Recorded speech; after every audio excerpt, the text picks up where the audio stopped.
Greetings from Springfield, Missouri.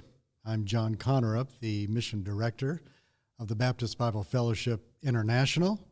Thank you for joining me in this 938 podcast. I have some interesting things I'd like to share with you today. I hope that you'll subscribe to our podcast. It's on. You can also go back and watch it at any time on our YouTube channel, BBFI Missions.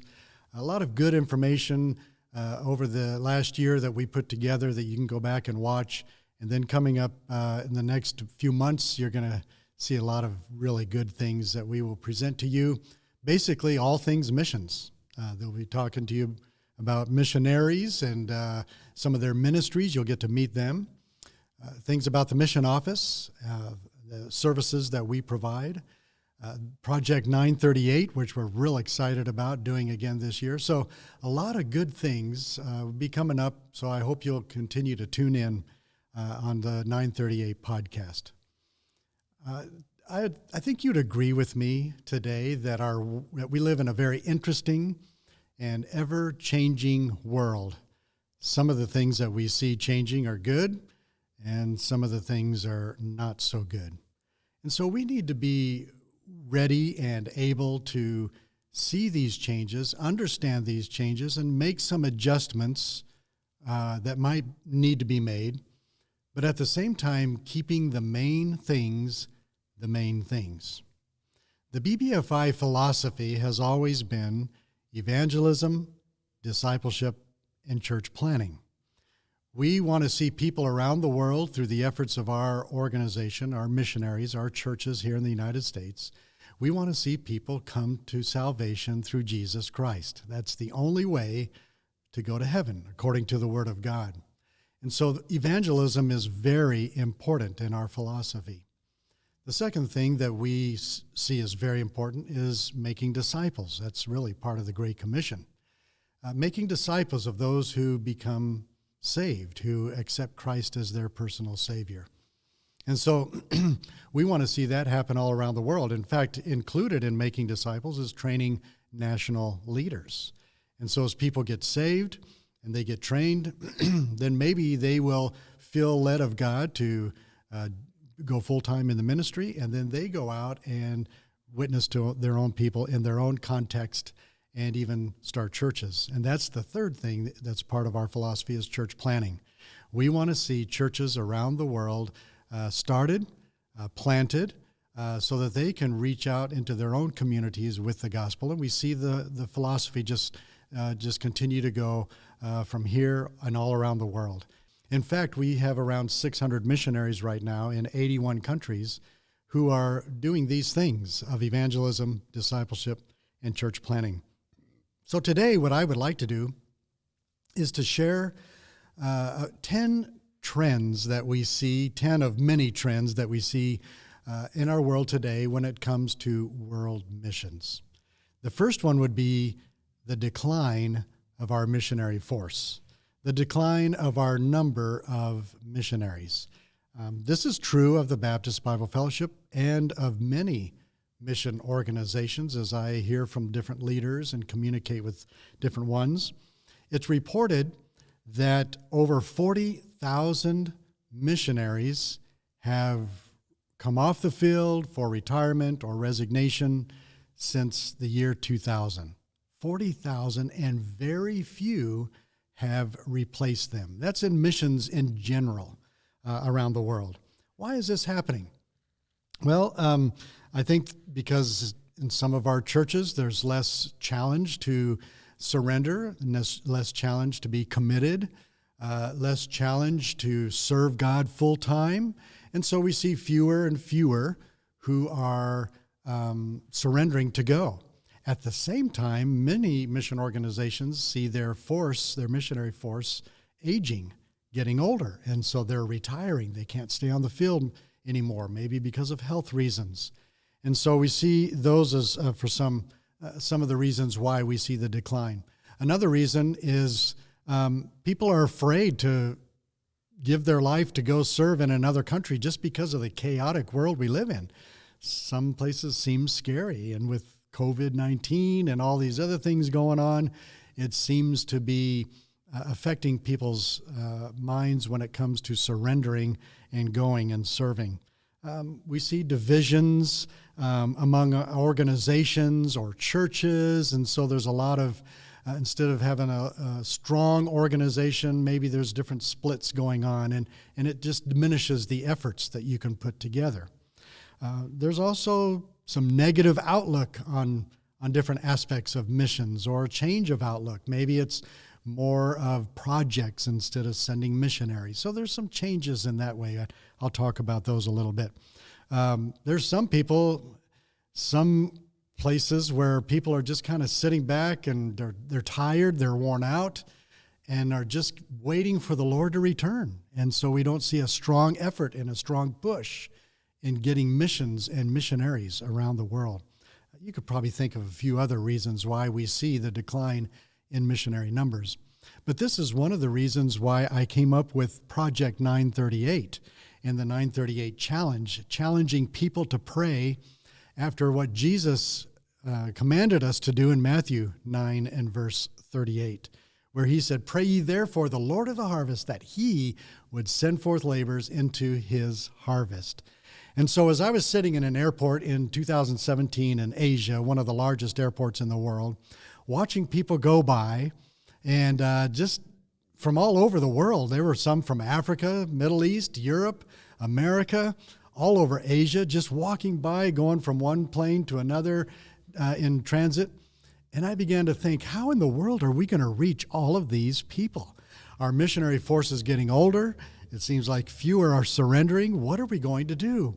And that's when this challenge came to my mind, the 938 Challenge. We need to pray as Jesus said. And so I would like to encourage you and challenge you to take up this challenge of praying for more laborers in our churches, church planners in America, and missionaries around the world. So that would be our first trend that we see, a decline in our missionary numbers. Secondly, is a trend there's a shift from long-term missions to short-term missions.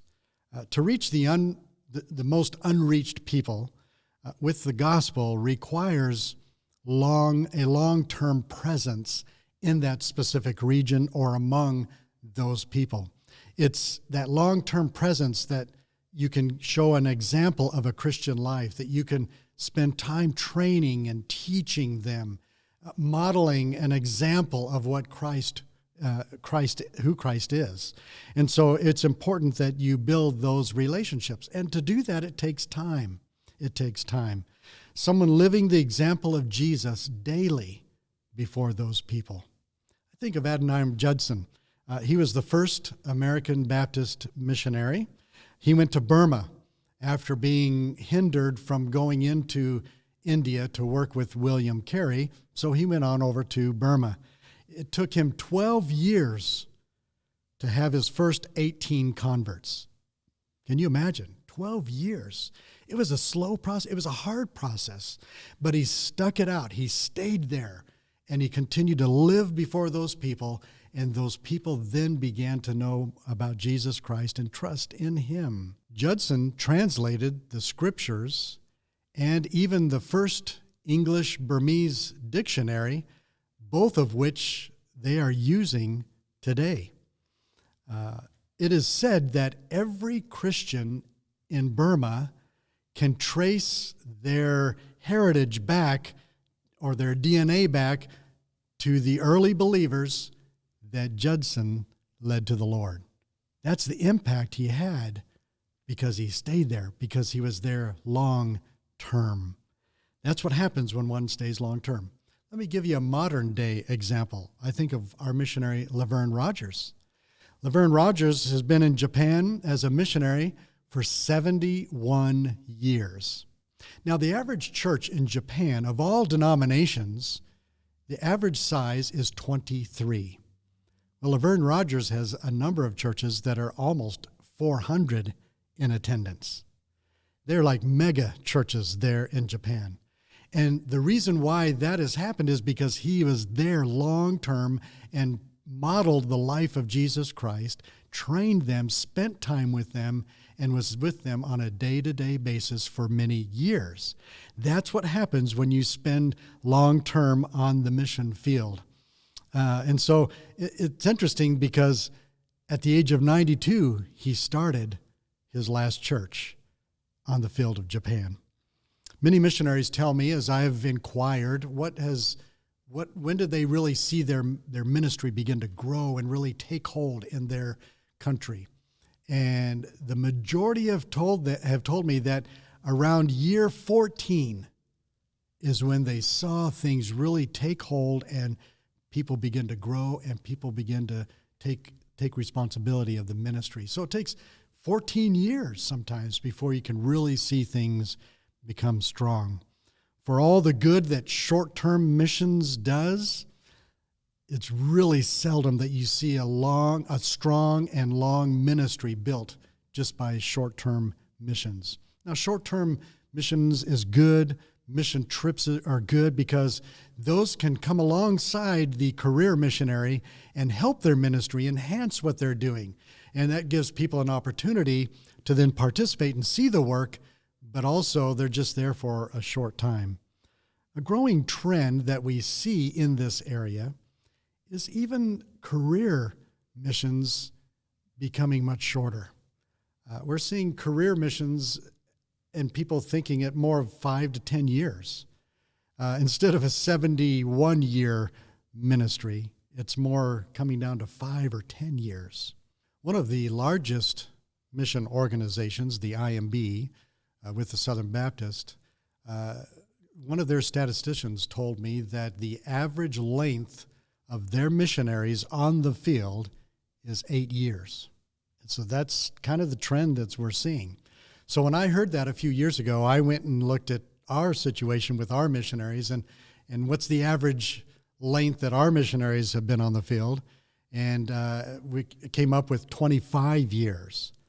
And so that's exciting, that's good, but we're seeing that length become shorter and shorter over the last few years. And so this is one of the trends we're seeing, a shift from long-term missions to short-term missions. Another trend is accessibility. Accessibility. Roughly 60% of the world's population live in places of the world that are very hard to go to as a missionary or even as an American to go and witness. Very hard to get into some of these places in the traditional missions sense. Yet doors are opening wide in these places to teach English or to do missions in having business to do missions, or in other ways, having different platforms, different creative strategies, besides just the traditional missions efforts that we've always seen. You think about places in Asia, you can go to some of their cities, and there's just these tall apartment buildings, hundreds of them, and 30 to 40 stories tall. And you can't get into those buildings to go visit or anything. They're locked and you have to have permission to get in. How are we going to reach those people in those apartments? How are we going to reach the millions of people in our large cities that are around the world? And how are we going to get into places that you can't go into as a traditional missionary? If 60% of our world is hard to access, then how are we going to reach them?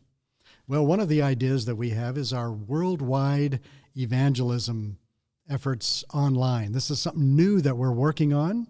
It's not been completely developed, but we're looking at using an online effort to reach out to the world with the gospel of Jesus Christ for people who are searching.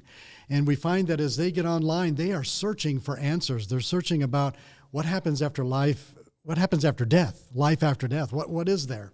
And so through those searches, we're setting it up where their searches will come to our website, and as they inquire and begin to ask questions, we'll know where they're from, where it could be in Kenya, it could be in St. Louis, it could be anywhere in the world that they're asking these questions. And when they do that, then we will be able to connect them with someone in that region so that they can connect with a person face-to-face anywhere in the world. We have missionaries all around the world. We have national pastors all around the world. We have missionaries from some of our other national churches around the world that are going to the Middle East. So we'll be able to connect people up that way. So this is one of the ways that we are thinking. Countries that are restricted in allowing missionaries, no doubt have contributed to this trend of many still not hearing the gospel. In some of these places, there are avenues or platforms that can be used in order to be in the country to then have that gospel witness. Another thing is our international brothers and sisters from these other countries that are being sent out by their churches.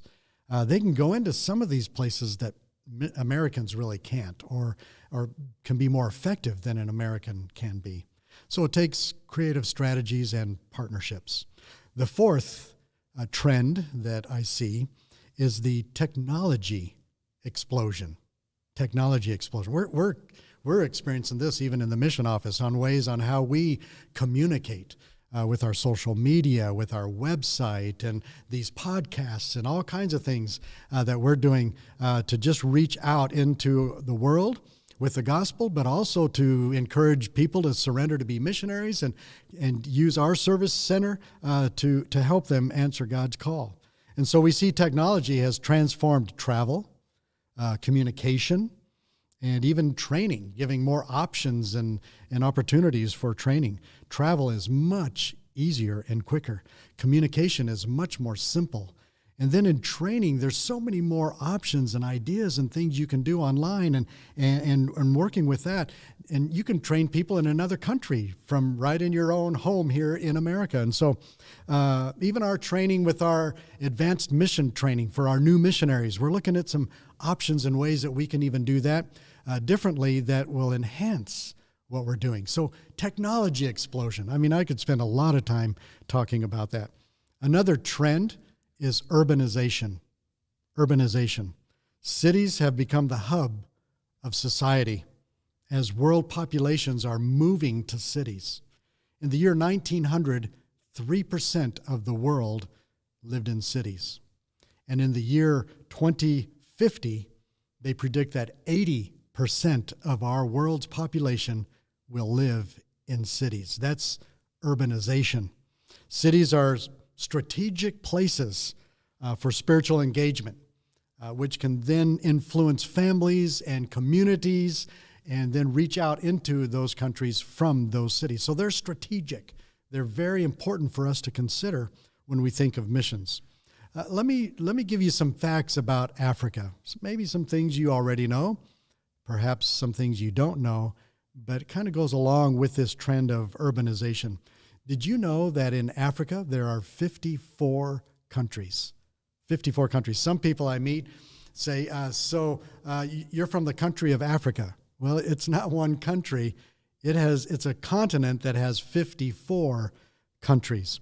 We have missionaries in 13 of those 54 countries. That means 41 countries of Africa do not have a BBFI missionary presence.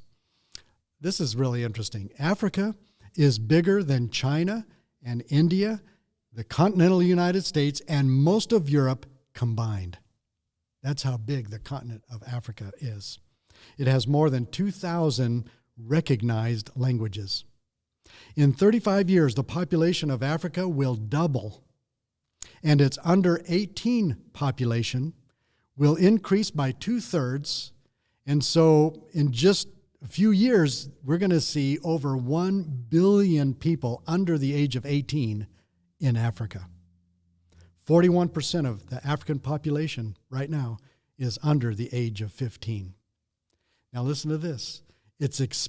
Africa is expected to be the fastest urbanizing region from the year 2020 to the year 2050. Urbanization. People from Africa moving to all their cities. And we're going to see that all around the world.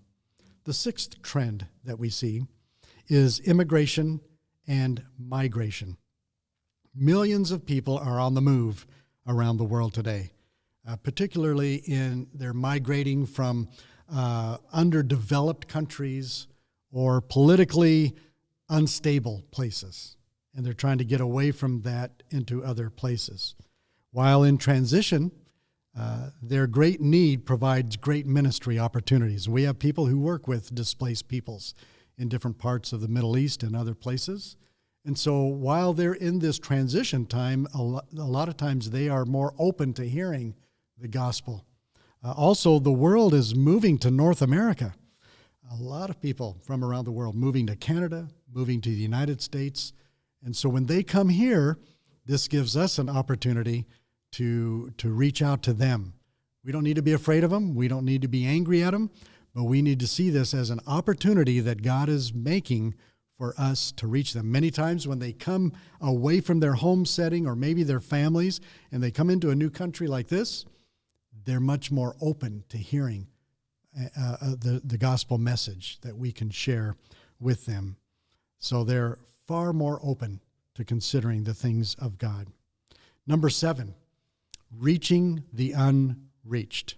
Reaching the unreached, or a new term that's kind of going around is the unengaged. The unengaged. 1 out of every 1,800 Christians, 1 out of every 1,800 Christians is a missionary. Only 1 out of every 1,000 missionaries goes to the unengaged part of the world. Let me break it down in another way. Of the estimated 400,000 missionaries of all groups around the world, evangelical groups basically, of the 400,000 worldwide missionaries, 77% of them go to people who already have an opportunity to hear the gospel. There's churches around. The gospel has gone into there. It's been there for a long time. So they have the opportunity, but still 77% of the missionaries go to them. That leaves 19% of missionaries going to the unreached. The unreached are termed as people groups or tribes where 2% or less have come to Jesus Christ. So 19% of the missionary force of all groups goes to the unreached. And then that leaves 3% going to the unengaged. The unengaged are people groups or tribes who have no one witnessing among them. They have no church planning process among them, no disciples being made. You say, are there still places around the world where the gospel hasn't gone? Are there still tribes that still don't have a gospel witness? Yes, there are. Isn't that amazing? I can give you a list of 50 unreached people, unengaged people groups who have a population of more than 50,000, and they still have no one taking the gospel to them. And so while we're thinking of missions, we got to think about the unreached, the unengaged. This is how one person put it, and I found this to be interesting. So listen very carefully. If everyone is obeying God's calling to be a missionary wherever they are, then God is calling 97% of the people to work among 45% of the world that already have a witness and churches. And then he is calling 3% to relocate and witness among the other 55% of the world's population. Think about that. If everyone who says God's called them to go to these places, and that is truly in their heart, then this person who said this says God's calling 97% of the world of missionaries to half of the world, and 3% to more than half of the world. One of the Apostle Paul's regular ministries in the book of Acts was to revisit areas with newly established churches. He spent time strengthening them, encouraging them, and equipping those churches, according to Acts chapter 14 and verse 22. Though Paul was clearly involved in areas where there were already churches, he gave priority to the unreached peoples, the unreached groups. In his letter to the church in Rome, Paul declared in Romans chapter 15, verses 20 and 21, he said, "Yea, so have I strived to preach the gospel, not where Christ was named, lest I should build upon another man's foundations. But as it is written, to whom he was not spoken of, they shall see, and they that have not heard shall understand." Paul's desire was to preach the gospel where the church did not yet exist. In a world with hundreds of unengaged people groups who have no church or witness among them, it's imperative that the local churches take the responsibility of establishing churches where churches do not exist. In other words, if you're a pastor of a local church, you're a member of a local church, not only should you send missionaries to places where there's a great harvest, or maybe where there's even churches established, but at the same time, we need to be considering sending missionaries to places where a church does not exist. The implications for this strategy in the world today are very overwhelming. Any strategy that includes establishing a church among unreached peoples is risky, and it comes at a great cost. A lot of these unreached people groups are in difficult places like Chad. I think there's 24 unreached peoples or tribes just in the country of Chad. And it's hard to get in as a missionary. You got to be creative, got to be thinking of ways to do it. Yet any mission strategy of any church that does not include some kind of pioneer church planning in these areas really fails to adequately work to fulfill the Great Commission. A lot of these places have blocked Christ's saving message from gaining any kind of foothold in those countries. In many of these places, there's persecution, even for those that believe and meet together. There's some unique hardships and sacrifices that for people that go into these places, sometimes even giving their life for Christ to proclaim the gospel of Jesus and start churches. But really, it's the love of Christ that compels us to go. Number eight, another trend, international partners. Churches in other countries that have been established by our missionaries are now sending their own missionaries. And we have a video that's called From Everywhere to Everywhere. And if you want to see that, contact us. You would love to see it because it shows what our missionaries are doing around the world and now what those countries are doing in sending their own missionaries to other parts of the world. And so even from our churches in other countries, we're seeing almost 500 missionary families that have been sent out from churches in Africa and Asia and Latin America, in Europe and the Middle East, going to places. Our missionaries have trained them, and now they have taken up that responsibility of the Great Commission to go and take the gospel. We need to work at ways to partner with them and work with them. And as we see this happening, it's a way of our efforts being multiplied around the world. So we see this happening. It's a trend, international partners that we must partner with and work together. Number 9, the global marketplace. The global marketplace. An estimated 7 million Westerners, mostly Americans, an estimated 7 million Westerners live and work internationally. Now, this is secular jobs we're talking about. They work internationally.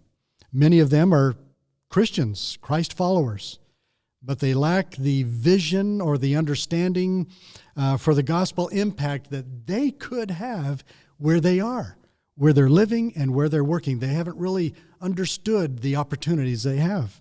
And so we need to look at ways in our churches to create opportunities for these people to be trained and mobilize them as disciple makers in these countries where they are working their secular job. They could be connected with our missionaries. Some are interested in even using their expertise to work in a company in a foreign country in order to be on the field. That's where their income comes from, and then they work side by side with our missionaries. So there's all kinds of opportunities in the marketplace around the world. With 60% of the world closed to the entry of a traditional missionary worker, and then you see the weakening unfortunately, the global trend of a weakening American church toward missions.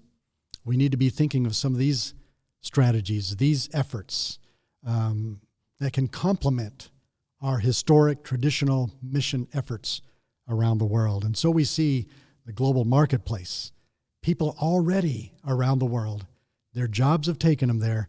Let's equip them. Let's train them. Let's make them so that they can be part of reaching our world with the gospel. And then number 10, the last trend that I'm going to share with you today, is social missions. Social missions. We see this happening. Today it seems as though making disciples and church planting have been replaced with efforts of trying to eradicate the world's evil systems or get rid of diseases or oppressions that are around the world and even trying to get rid of poverty. I mean, that seems to have become a big interest among people today, is trying to help these areas of our world. And when this happens, the efforts then of evangelism and discipleship and church planting, they diminish and become weakened because we're kind of concentrating on these other areas of helping people socially. People now in churches and businesses and organizations, they now give more time and money to relief and development and humanitarian causes than to evangelism, discipleship, and church planting. Now, I'm not against doing things in the community. I'm not against feeding. I'm not against doing development in places and water wells and things like that. I'm not against that. In fact, many of our missionaries do that. They have schools and clinics and things like that. That's all good. But if we do that without presenting the gospel, then I don't think that's what we should be doing. Because you can feed people, you can clothe people, you can educate people, you can give them even little homes to live in. But if they die without knowing about Jesus Christ, all that means nothing. And so social missions seems to be taking over what really needs to be our focus, and that is the eternal destiny of people around the world. What's at stake is their eternal destiny because they've been unevangelized. They need to be discipled and become part of a church where they can grow in the Lord and be with other believers. And then they need to be a part of a church planning system where they, in turn, start other churches, and then they send their own missionaries around the world. The BBFI philosophy, first of all, has always been and will be evangelism. There are two main areas that everyone in the world deals with in their life. Number one is sin. Number two is death. Many people around the world are searching for ways to have their sins forgiven. They're looking for ways to have burdens lifted. They're trying to do whatever they can to be good so that they can please some God somewhere out there. Well, Jesus is the answer to that. Jesus died on the cross for our sins, according to the Scriptures. The other thing people are afraid of is death. So sin and death. What happens when I die? What happens afterwards? What is there? And so there's great fear, and they're looking for answers. Jesus is the answer. Because after Jesus died and was buried in the grave, 3 days later, he rose again. And because he rose again, he conquered death and provides eternal life through Jesus Christ. And so Jesus is the answer. That's why we do evangelism, because of their sin problem and their death problem. The second part of our philosophy is discipleship and leadership training. Listen to this. Converts grow churches. And that's really good. We want to see people get saved and our churches grow. But disciples will change the world. That's how we change the world, making disciples. And then the third part of our philosophy is church planning. Churches starting churches all around the world. So this is what the BBFI has always been, and hopefully will continue to be until the Lord returns. Is our world changing? Yes. Do we need to make adjustments and look at other opportunities and ways to enhance our traditional mission efforts? Yes. We can do it all at the same time. But we must keep the main things the main things. And that's the Great Commission: evangelism, discipleship, and church planning. So those are 10 of the many trends that we're seeing in our world today. And I hope this has just given you some insight to missions around the world. Thanks for joining today, and be watching for our next podcast that comes. If you want to watch it live, It's on Tuesdays usually, and you'll be seeing those come up 10 o'clock. And then if you want to be able to watch them later, they're always on our YouTube channel and our Apple podcast as well. And so thank you so much for joining us today, and God bless you all.